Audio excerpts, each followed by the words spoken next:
She called him a burden. He called it home. And no one knew what was coming until the old dog moved. Some stories are not born from noise, but from silence so deep it echoes through generations. This is one of them. Somewhere, on a forgotten ridge where wind carries more truth than words, an old dog refused to forget, and a boy learned what it means to be seen without speaking. Welcome to Veil Marks, where we uncover the scars the world overlooks, where healing begins not with grand speeches, but with the quiet presence of someone who stays. Before you watch, know this. The tale you're about to witness holds more than sorrow. It holds redemption, loyalty, and a truth too many ignore. Stay until the end. Let this story breathe inside you. And if it moves something in you, leave a mark. Subscribe. Share. It means the world. The wind in the Nebraska hills never stopped moving. It whispered through the wooden slats of the barn, rustled the dying corn stalks, and lifted dust into slow, swirling columns that danced without music. If you listened closely, really closely, it almost sounded like breathing. And if you believed in those things, like some folks did, it even sounded like the land was keeping secrets. Ethan was 6 years old and had already learned how to be invisible. He moved like a shadow, always careful not to creak a floorboard or drop a spoon. His steps were soft, his breath even softer. He didn't speak unless spoken to, and even then, his words came out more like question marks than statements. His eyes were big and dark, always watching, always waiting. Sharon, his stepmother, didn't like noise. She didn't like mess. She didn't like Ethan. "It's not that I don't feed you," she once said, holding a glass of wine in one hand and a dish rag in the other. "It's that you don't earn your keep yet." He remembered that sentence more than he remembered the sound of her voice. Ethan slept in the back stall of the barn, next to the hay that smelled of old summers, and under a frayed blanket that smelled of nothing at all. His dinners were usually whatever Lila didn't: finished crusts of bread, soft apples with bruises, sometimes a cup of milk if Sharon was feeling generous or forgetful. Lila was 7, 1 year older than Ethan. She had hair the color of gold corn, always tied with pink ribbons. Her voice was loud, clear, and always answered. She called Sharon Mama in the kind of voice that made the word feel warm. Lila was allowed inside the house, had a bedroom with posters of horses and stars, and a doll named Cherry she never let Ethan touch. "Why does Ethan eat in the barn?" Lila asked one night during dinner, swinging her legs under the table. "Because not all children are blessings," Sharon replied, cutting her steak with the precision of someone who'd done it 1,000 times. "Some are debts." Outside, the sky turned pale orange. Inside the barn, Ethan sat in the corner, his legs drawn up, arms around his knees, as he listened to the hush of the night. That was when he first saw Duke. The old German shepherd had a coat like worn leather and eyes that glowed dull amber in the barn light. He was kept in a makeshift pen beside the last stall, where the boards were loose and the latch rusted. Duke didn't bark. He didn't whine. He just lay there, like a relic, breathing in sync with the wind. Ethan crept closer every night. He didn't speak at first, didn't reach through the bars. But he came. That's something. On the 5th night, Ethan whispered, "If I go missing, would you bark?" Duke opened one eye, just one, and the silence felt heavier than any answer. No one really talked about Duke. Calvin, the ranch's old stable hand, muttered something about Duke being retired from a search and rescue unit after a fire out west. The story came out in patches, like a quilt stitched in memory instead of fabric. Supposedly, Duke had saved 3 children and lost one. Supposedly, he hadn't barked since. Sharon hated the dog. "Should have been put down years ago," she once said to a neighbor while watering her roses. "He's just collecting flies now." But Sharon never got near him, not without something happening. It was late one afternoon, the sun melting down the back of the hills, when it happened for the first time. Ethan was sitting by Duke's pen, tracing circles in the dirt with a stick. His knees were muddy, his face smudged. A piece of bread hung loosely in his hand. Sharon came out of the house, wiping her hands on her apron. "Ethan," she barked, "I told you to sweep the porch an hour ago." He didn't respond. He stayed still, eyes to the ground. She moved toward him. "Don't ignore me, boy. You think I won't drag you by that shirt?" But before her steps reached the stall, before her hand could grab his arm, Duke stood. His body didn't rise in jerks or shudders. It unfolded, deliberate and calm, like a soldier waking from a long nap. Then he growled. It was low, a sound that came from deep inside, not loud, but enough to make Sharon freeze. She narrowed her eyes. "That dog better be chained." Ethan said nothing. Duke didn't move closer. He didn't need to. Sharon stepped back, lips tight. "That mutt is lucky. One more stunt like that, and he's gone." She turned and stormed off. Ethan turned to Duke. The old dog looked straight at him, then sat back down, quiet again. That night, Ethan didn't sleep right away. He lay in the straw, watching the stars poke through the cracks in the roof. He could hear the wind again, and just for a moment, he imagined it was whispering something. Something like, "He's watching too." And outside the stall, Duke didn't sleep either. He just listened. Lila's laugh rang like a wind chime in the kitchen, bright and effortless. She twirled in her white cotton dress, her pink ribbon bouncing with every step as she danced across the hardwood floor. Sharon watched with a smile so wide, it seemed to pull her entire face into place. The mother-daughter bond was sharp, vivid, something out of a magazine cover. "You're my little star, you know that?" Sharon cooed, brushing a strand of hair from Lila's face. "Just like your daddy was." Lila beamed, eyes wide like the morning sky. She took a bite from her toast and hummed a song about ponies and picnics. Outside, the sun peeked over the ridge of the hills, soft and golden. It was the kind of morning that wanted to be remembered. Ethan watched from the back step, fingers gripping the edge of the porch, dirt pressed into his nails. He wasn't invited in during breakfast. He never was. The rule was unspoken but ironclad. Lila eats inside, Ethan eats when they're done. The pink ribbon caught his eye again. It was tied perfectly like everything about her. Her shoes were always clean, her laugh always timely, and her mother's approval wrapped around her like a second skin. Ethan had never been called by his name in that house. Sharon referred to him as him or it, or when irritated, the boy. He had started to believe that maybe he didn't need a name after all. Maybe he was just a presence like a chair or a coat rack. That morning, Sharon handed Lila a fresh cup of juice. Lila, in her excitement, accidentally knocked over a glass near the edge of the table. It didn't shatter, just tipped spilling water across the floor. Ethan rushed in to clean it, silent and swift, grabbing the towel from the counter without a word. But Sharon didn't care about who made the mess. She saw the glass, then saw Ethan, and that was enough. "I told you 1,000 times to keep your clumsy hands away from this kitchen," she snapped. Ethan's lips parted, but no sound came out. "You want to break things? Fine," she pointed outside. "Take those saddle blankets, hang them to dry, now, and don't come back until they're stiff as cardboard." It was mid-October. The wind had already started to cut through the trees with winter's early breath. Outside, the frost still clung to the edges of the fence posts. Ethan dragged the damp, heavy saddle blankets toward the line behind the barn, his fingers burning from the cold as he clipped each one up. Behind him, Duke stirred. The old dog didn't bark. He hadn't for years. But now, his paw scraped against the earth. Once, twice, then a third time each, with a slow, deliberate pause between them, like punctuation. Ethan turned and watched. Duke's eyes met his. They weren't angry or wild, just knowing, as if he understood exactly what had happened inside that house. Ethan said nothing. He just nodded and walked back toward the barn. That night, he drew what he'd seen. Duke standing tall, paw to earth, facing the shadow of a woman holding something thin and dark. He folded the paper carefully and tucked it beneath the straw where he slept. He didn't expect anyone to see it. Not Duke, not Lila, not even himself again. But it felt important, like he had to capture that moment before it disappeared into the silence. Later that night, Lila padded into the barn in her slippers, a bowl of stew in her hands.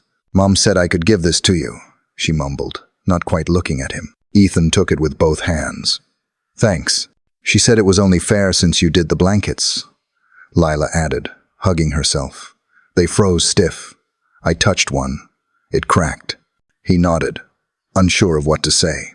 Lila looked at Duke, then back at him. Why doesn't he bark? Ethan blinked. He just doesn't. My mom says he's broken, Lila said matter-of-factly. That he failed some mission. He didn't fail, Ethan whispered, though he didn't know how he knew. That night, the fire in the barn flickered low as wind wrapped itself around the beams like a sigh. Ethan drifted into sleep beside Duke, the warmest presence he'd ever felt that didn't come with a price. In his dream, he was no longer Ethan. He was someone else, say. Boy with lighter hair, scraped knees, and the same wide eyes. This boy sat beside Duke in a field of ash. The sky was orange and black, swirling with smoke. Sirens cried somewhere far off. The boy reached for Duke, who was covered in soot but standing strong. They didn't find me in time, the dream boy whispered. But he stayed. The next morning, Ethan woke with the taste of smoke in his mouth. He turned to Duke. The old shepherd was watching him, still and calm, as if he had been there through the dream too, as if he had seen that boy before. Ethan sat up and took out the drawing again. He added one more figure next to him's. Another boy, slightly older, eyes looking toward the sky. He named him Jamie. Then he folded the page and slid it back into the straw. And outside, the wind passed softly along the eaves, like it was trying not to disturb what had just been remembered. The barn creaked with the weight of winter pressing down from the hills. Mornings came later now, the sun hesitating behind gray skies, and even the wind seemed heavier. It no longer danced through the slats of the stable. It curled in like breath, drawn in pain. Calvin had worked that land for more than 30 years. His hands were scarred from nails, wire, and too many tools held too tightly. He didn't speak much. People in town said he preferred animals to humans, and Calvin never bothered to correct them. He had trained dogs, unserial dogs.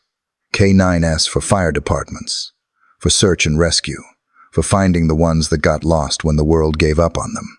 Duke had been one of the best. Fast, obedient, brave, and quiet. Always quiet.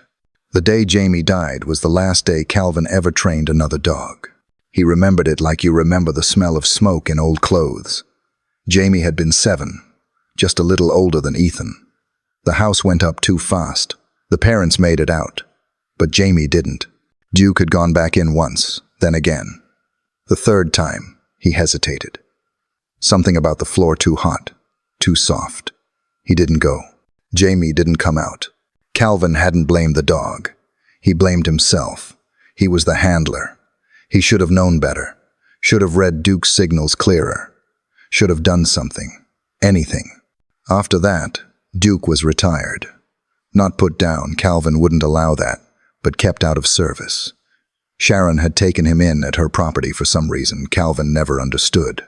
Probably liked the idea of owning something noble she could ignore. That morning, Calvin found Ethan out back, sitting in the frostbitten dirt beside Duke's pen, drawing again. The boy always had a pencil stub in his hand and a scrap of paper tucked in his sleeve. He didn't talk much either. "You cold?" Calvin asked. Ethan looked up, nodded once. "You eaten?" Shrug. Calvin tossed him a folded napkin from his coat pocket. "Ham biscuit, still warm if you eat it now." End of 4. Ethan unwrapped it carefully, hands trembling a little, not from fear but from hunger and the cold. Duke shifted behind the gate, watching with those amber eyes that seemed to hold more years than a dog should have. "He does that sometimes," Calvin said, nodding toward the dog. "Stares like he's measuring something you can't see." Ethan took a bite, then asked softly, "Did he ever fail?" Calvin blinked. The boy never asked questions. "Yes," Calvin said, sitting down on the edge of an overturned feed bucket. "And no, it's complicated. Like, maybe he couldn't go back in?" Calvin's shoulders stiffened. He didn't look at Ethan, just stared out toward the tree line. Some fires burn hotter than instinct. He tried. That's what matters. Ethan looked at Duke. The dog's ears flicked back, but he stayed seated, tail curled around his paws. In the quiet that followed, Only the wind dared to speak. That afternoon, Ethan wandered past the fence line, while Sharon and Lila were away at a holiday pageant rehearsal in town. He didn't usually leave the barn, but he felt drawn like his feet had a memory of their own.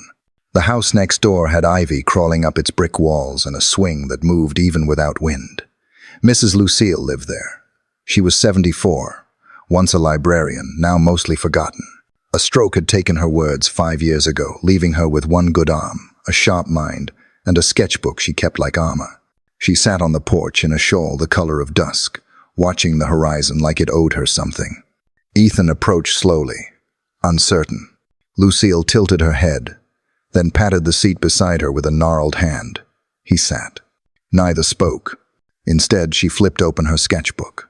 The page showed a boy, maybe 7 or 8, hugging a large dog with smoke curling behind them. The dog's eyes were closed. The boy's face looked too calm for fire. Lucille handed him a pencil. Ethan hesitated, then took it. He added a hill in the background. A crooked tree, a windmill. Duke. Lucille looked down, lips parting slightly. Her hands trembled.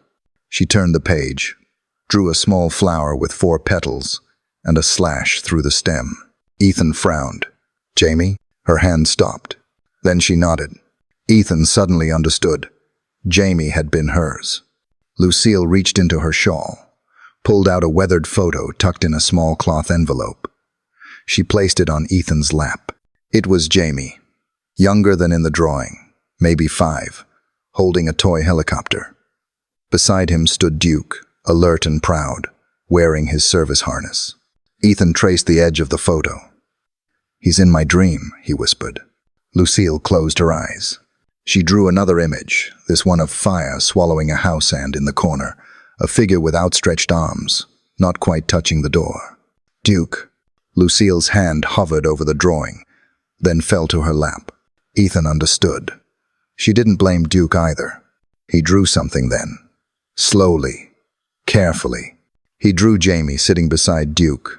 No fire this time, just grass. Open sky, and a figure behind Thema woman, not quite visible, reaching toward the boy she had once kissed goodnight. Lucille stared at it for a long time. Then she nodded, once, and held Ethan's hand. They didn't need words.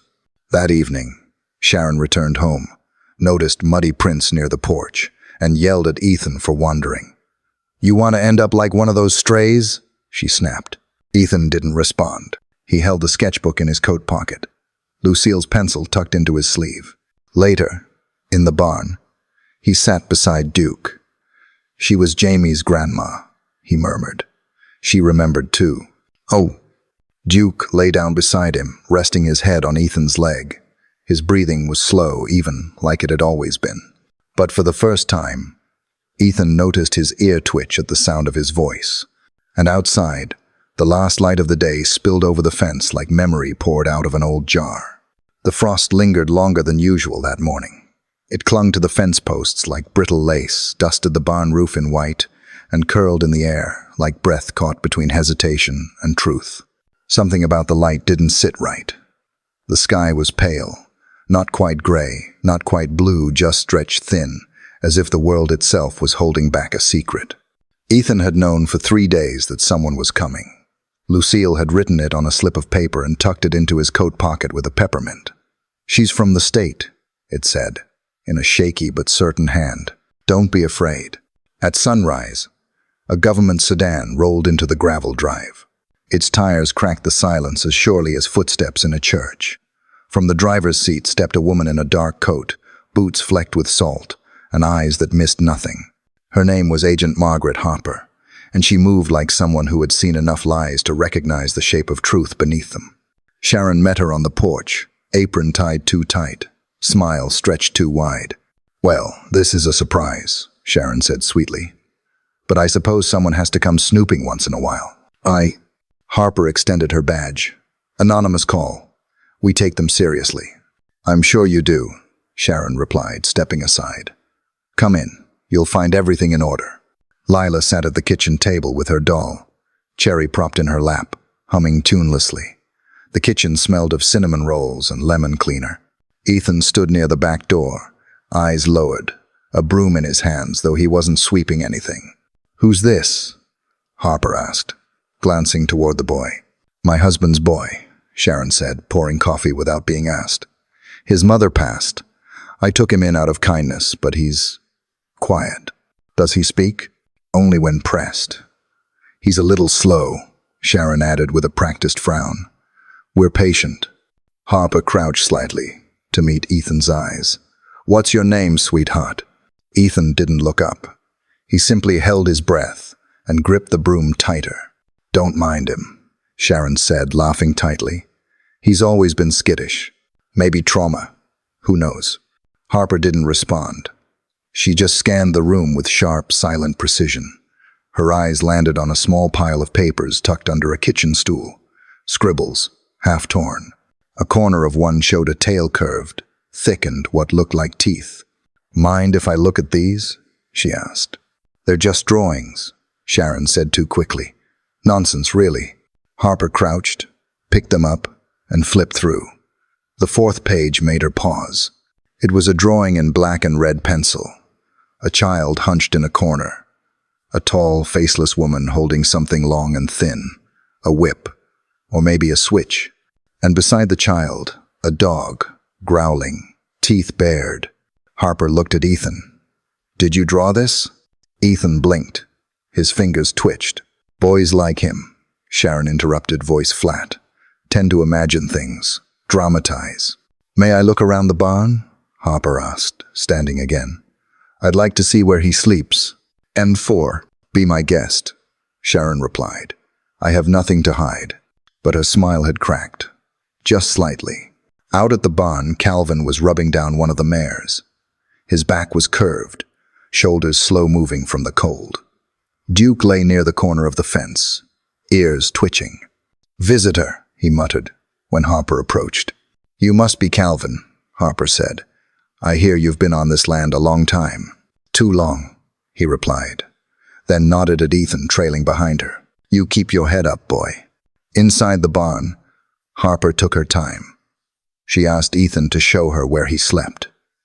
He pointed silently to the straw bed near Duke's pen. The blanket was frayed. A pencil stub lay beside it. Taped to the wall with a bent nail was another drawing list, detailed, but clearer. It showed a box in the ground, and beside it, a dog digging. Outside, Duke began pawing at the corner again. 1 scratch, 2, 3. Harper stepped out. "Has he always done that?" "Not always," Calvin said. "Only when he remembers something." Duke growled softly. Not at anyone, just at the ground. "What's buried there?" Calvin looked at Harper, then at Ethan. The boy stood at the door of the barn, his hand clenched around his coat. "Help me dig," Calvin said. Harper nodded. They brought out a rusted shovel. Calvin began to dig, his breath coming out in short clouds. Duke stepped back but didn't leave. The dirt was hard, frozen in the top layer, but below it softened. About 2 feet down, the shovel hit something metallic. Calvin knelt, brushed away the dirt with gloved hands, pulled out a small tin box, the kind that once held buttons or sewing needles. Harper took it gently. The latch creaked. Inside lay a child's bracelet, blue beads, worn and missing 3. A folded piece of paper was tucked beneath it. Harper opened the letter slowly. Her voice was quiet as she read. "I wanted to come home, but it hurt too much. I tried to be brave. Love, Jamie." No one spoke. Calvin sat down on the edge of the dugout earth, eyes on Duke. Lucille arrived a few minutes later, having seen the digging from her porch. She brought her sketchbook. She opened to a drawing match to the bracelet, and the same handwriting from the letter, traced carefully on the page. Harper looked between the letter and Lucille. "This was your grandson, Endu." Lucille nodded, tears slipping down her wrinkled cheeks. She pointed to Duke. The old dog stepped forward, gently nudging the box with his nose. He lay down beside it and rested his head on the dirt. Ethan came closer. He looked down at the bracelet, then at the dog. He didn't cry, but he reached into his pocket and unfolded the drawing Harper had seen earlier. He added something. One more hand small, reaching down not in fear, but in memory. Then he handed it to Lucille. She took it with both hands, pressing it to her chest. Above them, the wind picked up. Not cold, not harsh, but like breath, finally let go. Snow dusted the courthouse steps like powdered sugar, softening the hard edges of the cold gray morning. Inside, the building felt older than its bricks-like. It carried the weight of every argument, confession, and silence that had ever passed through its narrow halls. The courtroom wasn't crowded, just a handful of seats filled by people who had reason to care, and maybe more reason to keep quiet.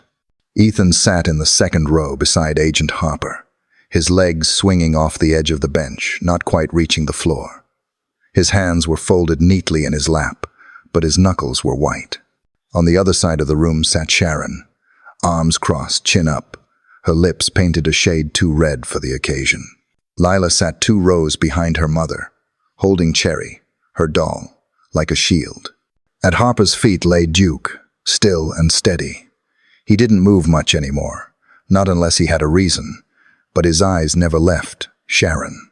The judge, a woman with steel gray hair and a voice like gravel, read the file slowly, her brow furrowing deeper with every page. She didn't interrupt. She let the silence hang like fog. Agent Harper stood and presented the evidence calmly. She started with the drawings, dozens of them. Some were folded, some creased from being hidden beneath hay or inside shoes. They showed what Ethan couldn't say. A faceless woman looming over a small boy. A whip-like switch held high, a dog with its teeth bared. Each drawing built a world that words had failed to describe. Then Harper presented Calvin's handwritten statement, written in blocky, uneven letters that betrayed how long it had been since he'd picked up a pen for anything other than tallying feed. He described the change in Duke's behavior, the digging, the growling, the sudden protectiveness. He described the day they found the box, the bracelet, the letter signed by Jamie. Finally, Harper placed a photo of Jamie on the desk, and beside it, a new drawing, Ethan's latest. In it, Duke stood between 2 boys, one who looked like Ethan and the other like Jamie. Above them, a sky filled with soft blue, the same color used to draw the bracelet. Sharon scoffed. "This is ridiculous," she said. "Jamie was a liar. Ethan is too. They make things up. Boys do that." The judge didn't speak. She turned to Lila, who had been quiet, watching everything. "Would you like to speak, honey?" the judge asked gently. Lila looked down at her doll, then at her mother, then at Ethan. "My mom says Ethan is a shadow," she said, voice barely above a whisper. "She says he's not really here. Just extra." Sharon turned sharply. "Lila, but shadows cry too," Lila continued, louder now. "I saw him. One night, after she locked him outside. He wasn't pretending." Silence fell over the courtroom like a dropped curtain. Sharon tried to recover. "She's a child. She's confused." "No," Harper said firmly. "She's not." The judge leaned back in her chair. She didn't look at the drawings, or the reports, or even Sharon. She looked at Duke. The dog was sitting up now, eyes fixed on Sharon, body between Ethan and everything else. He wasn't growling. Just there, watching, guarding. "I've been on the bench 22 years, the judge said slowly. "And in that time, I've learned that not all truth comes with paperwork. Some of it comes with quiet. With a child who never complains. With a dog who won't sleep unless he's sure the boy is safe." "No." She closed the folder and tapped her gavel once. Not loud, just final. "Custody of the minor Ethan Davis is permanently revoked from Sharon Ellis. Protective supervision is to be transferred immediately to Agent Margaret Harper. Rehabilitation and trauma services will begin within 72 hours. Sharon's mouth opened, but the judge didn't look at her again. Lila clutched her doll tighter. Calvin, sitting in the back, nodded once and let out a long breath, like something inside him had been waiting years to exhale. As they exited the courtroom, Ethan paused. He turned back not to Sharon, but to the judge. He didn't speak, but he nodded. Outside, the snow had stopped. The air was clear, and the clouds had begun to break apart like pieces of an old story finally letting go. That night, Harper checked them into a small transitional home outside town. A room with one twin bed, a dresser, and a single window facing an empty field. Ethan didn't complain. He never did. He climbed into bed, pulled the blanket to his chest, and stared at the ceiling. Harper sat on the edge of the bed. "You're safe now," she said softly. "No one's going to hurt you here." Ethan didn't respond, but he reached under the blanket and patted the floor twice. Duke stepped forward and lay down, his body curled tightly against the door. His eyes remained open, ears half alert, breathing steady. He would not sleep. Not until Ethan did. The road to River Pines Ranch curved through a quiet stretch of countryside where the fences leaned with age and the trees bowed gently as if offering shelter to weary travelers. The air smelled of pine needles and damp earth, and the wind there didn't howl, it breathed, slowly, deeply, like healing might. The center wasn't much to look at from the outside. A faded wooden sign hung crooked over the gate, and the paint on the barn had peeled into curling ribbons of red. But something about it felt alive. Not new, not polished, but honest, like a place where silence didn't have to be explained. Harper parked the car near the gravel turnaround. She didn't rush Ethan. She never did. He sat in the back seat, arms folded, Duke's head resting quietly across his lap. The old dog had barely moved since they left town, except to shift his weight when Ethan did.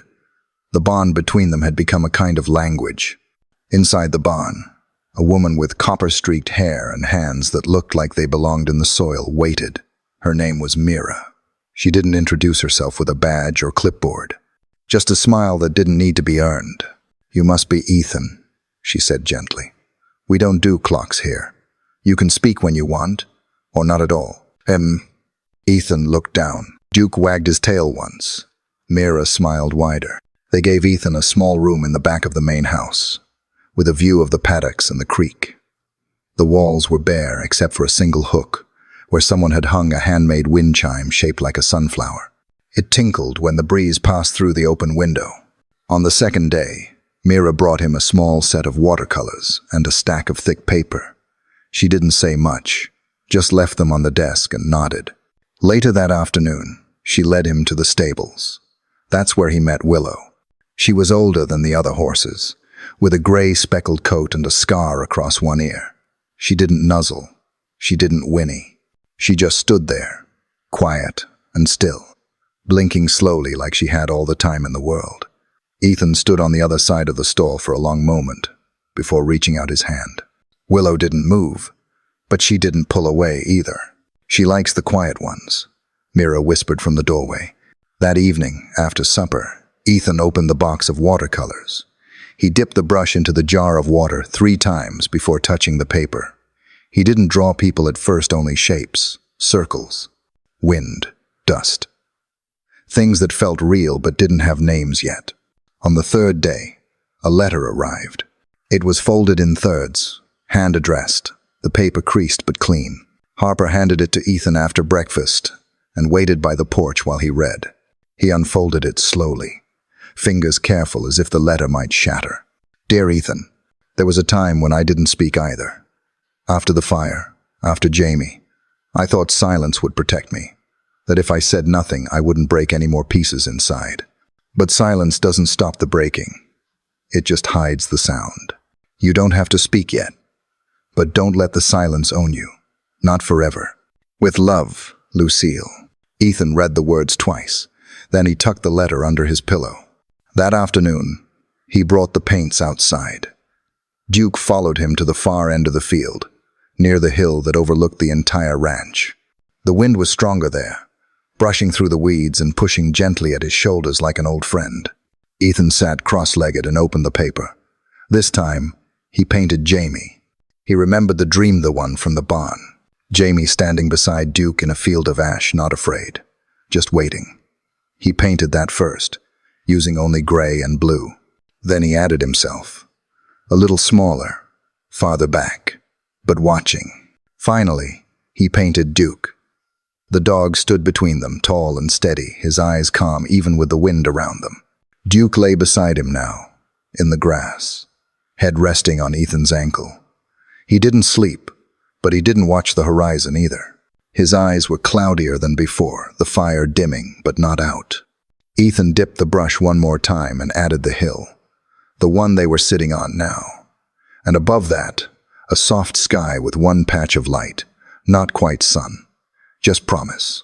He didn't show it to anyone. He folded it in thirds and tucked it into the front pocket of his sweatshirt. That night, Ethan placed his hand on Duke's chest, feeling the rise and fall of the dog's breath.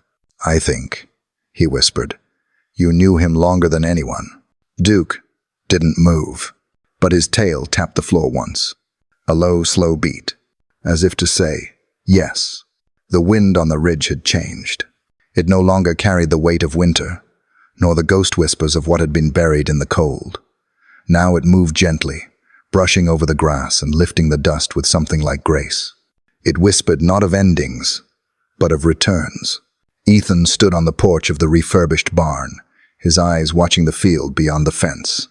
A boy of few words, once, now 12, taller, stronger but still quiet, still listening. Behind him, the River Pines barn had changed too. Where there had once been broken stalls and silence, there was now music, laughter, soft hoofbeats, the warm crunch of hay under boots. A sign hung on the gate now, hand-painted in deep blue, Duke's Circle. The name hadn't come from him, it had come from a moment. After Duke had stopped sleeping, after he had spent so many nights guarding Ethan's doorway without blinking, the boy had drawn a circle. In it, Duke lay at the center, with small children and frightened dogs resting against him. A circle of safety, a circle where no one was asked to explain. Lucille had taken that drawing and donated the seed money. Calvin had come out of retirement the day the first stray limped through the fence line and into Ethan's arms. He taught them how to tend the soil, how to prune peach trees, and how to build a chicken coop that wouldn't fall in the wind. He still never spoke much, but he made sure Ethan learned the way a man teaches a grandson, slowly, with patience, and without praise. Harper came on weekends now. She brought boxes of supplies, new blankets, paperwork, and cookies that never made it past the first hour. She sat with Ethan in the sun sometimes, letting silence do the work of therapy. Sometimes she brought children too, children who came from systems that couldn't hold them. Children like Ethan. Duke had grown slower. His back arched now when he stood, and his steps had a slight drag to them. His fur was whiter than gray, his hearing patchy. But his presence was unwavering. He still picked the same spot every night, just by the barn door. He still greeted new kids before anyone else. And he still had that way of watching someone that made them feel seen without needing to say a word. Ethan knew the signs when they came. The locked posture, the darting eyes, the way a child holds a backpack like it's the only thing they're sure won't leave them. So when the car pulled up and Harper stepped out with a boy no older than 8, Ethan already understood. The child's name was Sam. He didn't speak. Not during intake, not during the ride, not when Harper helped him out of the car and handed him his small duffel bag. He had the eyes of someone who had learned to hide pain in plain sight. Ethan stepped forward, Duke padding beside him, stiff but steady. "He doesn't talk either," Ethan said, nodding toward Duke. "But it's okay." Duke didn't talk much too, just stayed. Sam didn't answer, but his hand twitched around the handle of his bag. Ethan reached out not to touch him, but to open the gate behind them. "You don't have to say anything. Just walk." The boy hesitated, then followed. Duke waited, then stepped between them, just like always. He walked with his head low, his tail still, but there was something solid in the way he moved, like the bones beneath him still remembered duty. Inside the barn, Mira met them with a smile. She handed Sam a small notebook and a pencil. "In case there's something you want to say later, or draw," she said gently. "We don't rush here." Sam took the notebook, didn't open it, but he held it close. That evening, Ethan showed Sam where the horses stayed, including Willow now, even older, even gentler, her breath slower, but her gaze still as steady as a well. "She doesn't bite. She just listens," Ethan said. Sam looked at the horse, then at Duke, then finally at Ethan. Still no words. But no running either. That night, after chores, Ethan sat under the oak tree with a flashlight and his old box of drawings. Sam sat across the yard, huddled on a hay bale, pretending not to look. Ethan pulled out the one that started it all. Jamie, Duke, the hill. He didn't show it to Sam. He just looked at it. Then, quietly, Duke walked over to the boy, turned once, and lay down at his feet. Sam froze. Duke looked up, didn't blink, just breathed. Then Sam lowered his bag, knelt down beside him, and very gently placed his hand on Duke's back. It stayed there. Ethan turned off the flashlight. The next morning, Ethan climbed the ridge, just as he did every week, carrying 2 apple-sewn for Willow, 1 for the wind. Duke followed, as always, a few steps behind. At the top, the view stretched wide, fields golden with dust, the barn below like a sleeping animal, and fences curling into the distance like stories not yet told. Ethan sat down, legs crossed, and waited. Duke came beside him, lay down with a sigh. "You didn't fail," Ethan whispered, eyes on the sky. "You just weren't done." The wind moved through the grass. The air smelled of horses and clover. Below, Sam was leading Willow along the fence line, slowly, carefully, one hand on the rope, the other brushing against her flank. He still hadn't spoken, but he had stayed. That was enough, at least for now. Ethan watched for a long time, then looked at Duke. The old dog's eyes were closed. His breath was even, and finally he slept. If you stayed with us until the last breath of this story, thank you from the depths of every shadow this boy once hid inside. Stories like Ethan's and Duke's aren't just tales for the heart. They are mirrors. And sometimes, we don't realize we've been waiting our whole lives to be seen until a story sees us first. This was never just about a boy and a dog. It was about presence, about what it means to stay, to protect, to love, without asking for anything in return. As the saying goes, not all wounds bleed. Some are quiet. Some wear fur and lie at your feet when the world forgets you. Here at Veil Marks, we believe stories can heal not because they offer escape, but because they offer understanding. If you felt something today, share this video. Subscribe to help us reach 1,000 voices in this growing circle. Every single one of you is the reason we can keep creating meaningful stories, told from the soul. Let Ethan and Duke remind us.